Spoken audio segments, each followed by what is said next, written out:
नाज़रीन, अब रुख करते हैं सियालकोट का, जहां ABC न्यूज़ की ब्यूरो चीफ मोहम्मद अरशद रहमानी की रिपोर्ट के मुताबिक आमद मोहम्मद मुस्तफ़ा के सिलसिला में हर साल की तरह सियालकोट ABC न्यूज़ के bureau office Malik Meera tours and travels church road पर ईद मिलादुन्नबी की महफिल का इंतजाम किया गया।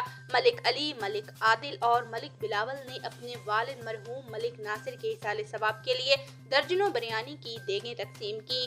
महफिल मिलाद सल्लल्लाहु अलैहि वसल्लम में सबका टिकट होल्डर खुरम औरंगजेब शाह और साबिक कौंसलर शेख मोहम्मद असलम के अलावा सैकड़ों मेहमानों ने शिरकत की। मौलाना मोहम्मद याकूब के खिताब के बाद उम्र की सआदत के लिए कुरानदाजी की गई। कुरानदाजी में खुश नसीब मीर असलम नामी शख्स का नाम निकला। इसके बाद मेहमानों को खाना खिलाया गया और अवाम में खाने की तकसीम का सिलसिला शाम तक जारी रहा।